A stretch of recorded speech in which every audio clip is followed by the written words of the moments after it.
everybody, this is AI with Dr. Craig Hansen, and I'm delighted to have Cammie with us, who is a whirlwind dynamic AI educator all the way from Canada, coming in on Zoom. Hi there. Hello, good afternoon or good morning to you, whichever that may be. Yeah, good morning from us. I'm delighted I get to start the day learning from you. I've been looking at your podcast, your video series, your blog, everything you do. Was there any booth and any activity that you did not present at ISTE? Seemed like you did everything. Well, I love going to ISTE, and part of it is that being able to interact with different groups and companies, and that's just it's so much fun and such energy. So that's fun indeed. It looked like a great event, and I was really quite captured by the fact that you were presenting around that theme of inclusive education mostly. And so is that a passion area of yours? Um, yes, I'm learning. I'm not an expert, but I'm certainly working on it and learning. And so I've tried to come alongside people who are experts and know a lot, and then together, build that out. And then I would say where I'm at, like in my school district, it's not a high priority. We're a fairly small district, and so there aren't the bodies to do all the things. And so I'm trying to raise awareness where I am. And so I'm learning and helping push that forward. Awesome. Why don't you tell us about your origin story, how you got interested in technology and AI? Sure. So by trade, I'm a high school English and social studies teacher. I did that for over 20 years. I'm in a fairly small rural district where I've spent most of my time, but I've always been, one of those early adopters of technology and the first to try things often. And I love technology and using technology in my class. And so for about the last 5 or 6 years, I've had a role as a district-wide instructional coach. So I travel to our schools. We're a geographically huge district, but some of our schools are really small. So I get to work with teachers and students all around. And so lots of that involves technology. I've also at our local college taught a course for pre-service teachers, technology and education for about 5 years. I did that for a while. So all of those things are, places where you are looking and making sure, okay, what's new and is this still relevant? And so I love keeping up with my PLN and making sure that I'm in tune with what's happening. One of the benefits of being in a large school of, say, 100 teachers or a couple of hundred teachers in a large area is that you get teachers that are being innovative and trying new things out. And over the morning tea or the lunchtime, you get to talk. And sometimes there's interdepartment meetings and you hear of new ideas. With smaller schools, that's a challenge of sharing ideas and finding the time for teachers to innovate and test new things out. Do you find that you are the cross-pollinator across your district of new ideas? Absolutely. Yes, I love that term actually. And so that's a new term for me. I'm a cross pollinator. Yes. Especially in our small schools, we even have principals in our tiny little schools that teach half the day. And so they are just really happy to have someone else come in and share the learning, share that, I do some of the research and I say, hey, you really need to look at this. And they trust me and they say, okay, well now I don't have time to check it out on my own, but if you help me, I'll do it. And so that happens in a lot of our small schools. And so yeah, that cross-pollination in my role, I lead and create lots of PD. And then of course, because we're so spread out, especially since COVID, I'm doing a lot of asynchronous PD. So tons of videos or, kind of little coursework pieces. And so that's kind of a transition that we've made into the PD front. But I think that that's something we probably should have always been doing because it's so effective. I noticed on your, you've created a YouTube series about AI for educators to jump into, and one of your first, if not the first, um, lesson in there or session in there is about bias. And why do you think that that was really important? Well, it was interesting that whole series came about because as I've been, interested in AI and leading in the AI space within our district and our province and area, at first I just thought, okay, right now AI is for teachers. There'll come a time when it's okay and safe for students to use, and then they'll just use it. But somewhere in there, actually, a blog. No, it was a podcast that Vicki Davis, she's Cool Cat Teacher, did with Alana Winnick, who has a great podcast called The Generative Age. They had a long conversation about the importance of teaching students about AI. And that was probably in the fall when that happened. And I thought, oh, you know what? I need to change my mindset around that. And so I knew that for my teachers, we were kind of at that point where I needed to give them little snippets of things that they could do, talking points that they could bring into their class so that they could learn about AI and then also help teach their students about AI. And so those little videos are just made to kind of get teachers thinking. Now, you asked about bias specifically. As I've watched webinars and read blog posts, there seems to be a list of 4 or 5 things that come up repeatedly in the things that we need to be aware of about AI, and bias is always the first or second one. And so that's kind of where I started it. And of course, there is, you can really show people what that looks like in some pretty tangible ways that they probably just haven't thought about before. So that's where I started. It was really stark when you did the search for nurses and female pictures came up and doctors, male pictures came up. Mhm. And in the majority of them, definitely the nurses ones, they were white females. And then you did the doctors one. There's a little bit more diversity there. I think there was a Mhm. female, maybe Islamic, wearing a hijab, and there's a few more people of color there. But it was just such a stark indication of the content online is very maybe Western, North American, white-centric, Eurocentric. So that was a very stark demonstration of that. If AI, which it is drawing on all of that to build its large language model, of course, it's going to be serving up responses that are biased. And so I think it's important that teachers are aware of how that works, and then that they can pass that along to students. It was interesting. I did a similar little training like that with the leaders in our school district. And one of the things that they searched up was truck drivers, like long haul truckers. And one of the principals said, well, Cammie, these are all guys, but isn't that how the industry is? Aren't truckers mostly men? So that just makes sense. And I said, well, yes, but what do they look like? And for the most part, they're white guys. But I don't know what it's like in New Zealand, but in Canada, lots of our trucking industry has become very multicultural. And if you look at most of our truck drivers today, I'd say totally racially diverse. And so that idea of like a white guy in his Peterbilt truck, that doesn't exist as the dominant piece anymore. So it's even interesting, the principals were thinking, oh, it's male female bias, but no, it can be everything. And that ethnic piece that you point out as well is often something that I think we have to, that conversation taught me that we even have to point that out pretty distinctly, so that our teachers, our leaders are aware of what that bias can include.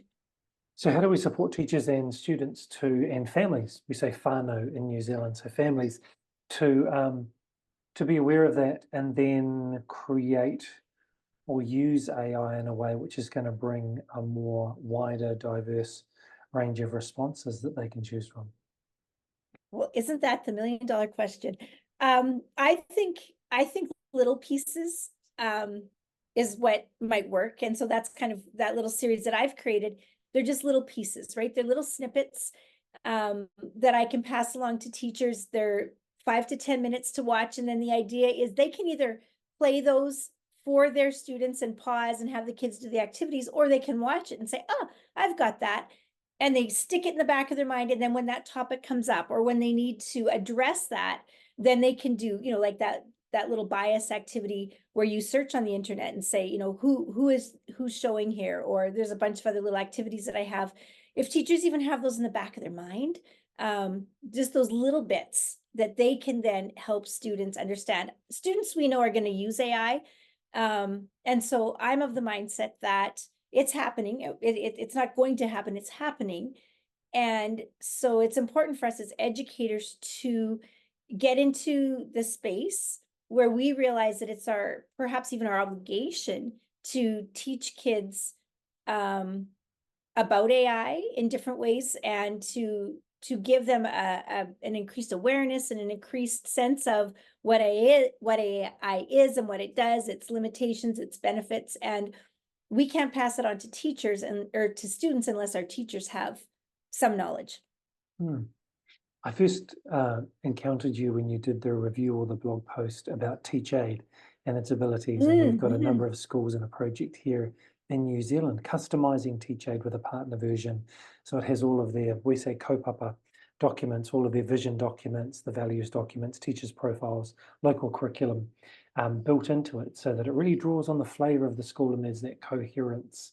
And yeah, I wondered what your thoughts were of TeachAid and some other platforms that you might recommend for educators to have a go with.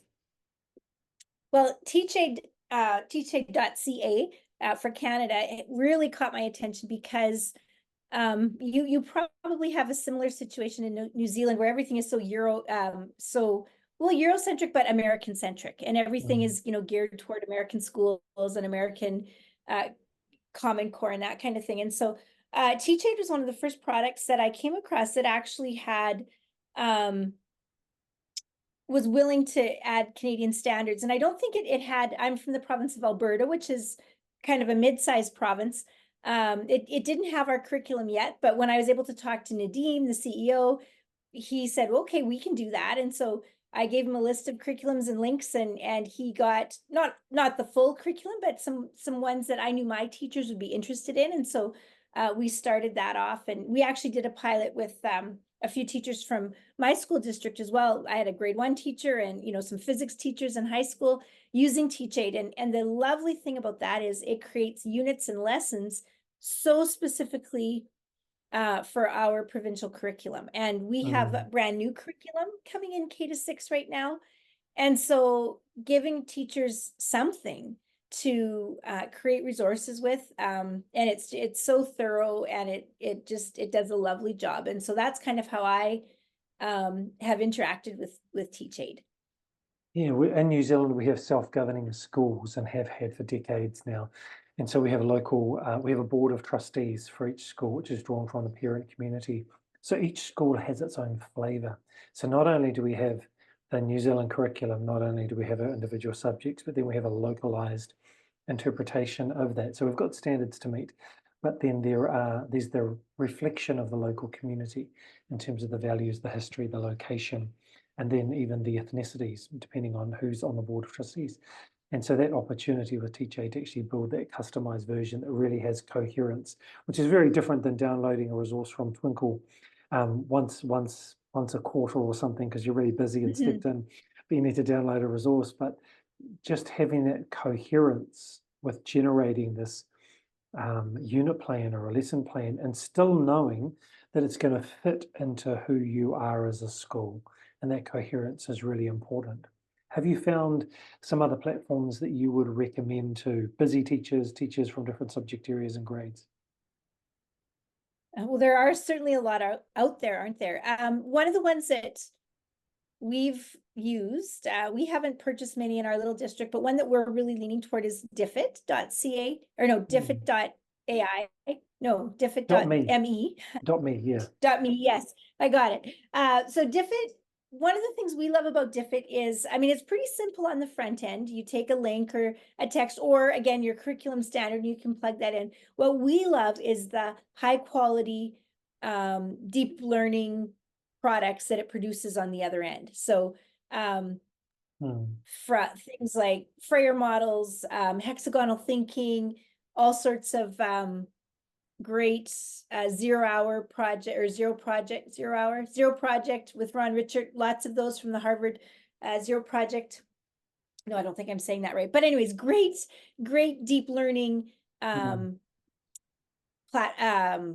scaffolds. And so that's what we really love. It's not just a worksheet, but it's really strong thinking strategies and strong pedagogical strategies, which I think some of the other platforms, although they do lots of lovely things, often it just comes out in a worksheet at the end. And so we like that Diffit has that focus on really high quality thinking, pedagogical strategies. I find that Magic School is one that has a lot of power that's not behind its paywall. And School AI would be another one. So those two for me, I find that if teachers don't have a premium account, they can do lots in those platforms from the teacher side. Both of them have a student side that is safe, and teachers can see everything that students do. And so as our teachers get comfortable with taking kids into AI experiences, Magic School or School AI would be places where I would feel comfortable having my teachers do that with students. Yeah, that's the important next step, isn't it? Once we've got confidence and competence and teachers knowing how to use and what to use and why to use the AI platforms is engaging with students. That's really important. One of the things that I was really impressed with Diffit, with their community and with TeachAid, was that I was doing a review, doing some training, and I noticed that out of the languages, Te Reo Māori, which is our local, our New Zealand national language, wasn't in there. And so I was interviewing the community manager from Diffit, and I said, "Oh, that's not in there. When is it coming?" And she said, "We'll get that in there for you." And I thought, "Oh, it might happen." And then I was doing another training at about a week and a half later, and we were looking through the languages, and there it was. I thought, fantastic. And then talking to Nadeem and expressed the same thing. 24 hours later, Te Reo Māori, the language was in there. I thought that is just so brilliant because native people in New Zealand, we call them, we say the tangata whenua, the people of the land here, they have just battled for so many years to just have their national language recognised and then used in schooling and used in the country. But to see it there in an AI platform is amazing. It's a fantastic step forward to provide that differentiation for the people who want and desire to use the language. So I like the responsiveness that both organizations have. Yes. And that, I think some of like, probably that was Catherine, probably a different, Yes. maybe that you were chatting with. I think, those companies that are a little small on the smaller side, I regularly talk with Adam and Catherine about, different, I do lots of beta testing with them and stuff like that. And I love that they're so responsive. The language that we have here that's really common is actually a dialect of German. It's called Low German, and there's many different dialects. And so that's been a little trickier for us because it's not as written, like it's not as dictionaried, like it doesn't necessarily come in a neat package that you can download. And so we're working on that one, but that's been a little harder because the dialects are just so diverse, and there's not kind of one official one. So, but that responsiveness is great. So yes, Diffit, TeachAid, those are I'd say those are probably in my top 3 for sure. Right. And so just to wrap up, what would you say to a teacher who is, like you've mentioned, in a smaller school, budgets are small, maybe there's not a push or a recognition or support from leadership around implementing, experimenting, using AI tools? What is a first step or a first couple of steps? Well, there's certainly lots of information on the internet. You can watch, a YouTube video about how to use any of those platforms, but I would say start with one, pick one. Magic School, for a teacher that's brand new, is really great because it takes, that Magic School dashboard sits on top of ChatGPT and, write a letter, do report card comments, all those, it's got all those little buckets, and you just kind of press the one that you want, and it gives you the prompt and you fill in a little bit. And so for teachers that are brand new and want to save time and want to kind of experiment with, all the buzz around what they're hearing about AI, a tool like Magic School that gives a teacher-friendly dashboard to get in would be really, or Diffit. Again, I don't want to not recommend, I wouldn't not recommend Diffit, but Diffit's a little bit more narrow in, if you're differentiating, you're producing differentiated materials, number one, stop there. But teachers don't often, they have to try it out to kind of see it, whereas they look at that Magic School dashboard, it's like, oh, I could do that, or I could do that, or I could do that. So I think the most important thing for any teacher that hasn't yet tried AI is just, you have to play, you have to prompt, you have to get in there, you have to use it to see how it works. And by using it, you need to use it so that you can help your students. And so I'd Mm. say start somewhere, even if it's Chat GPT, Magic School, start somewhere and go. Yeah, love it. Cammie, thank you so much for your time, and thank you for the resources that you're producing and the way that you go about cross-pollinating. And I've subscribed to your channel, so I'm looking forward to continue to learning from you. Excellent. Thank you for that word, cross-pollinator. I'm gonna take that if you don't mind. Because I do, whether it's and also because of, like you said, even in my role, there's not a lot of other people like me where I am. And so I do my cross-pollinating globally, right? With friends around the world in the ISTE community or the Google community.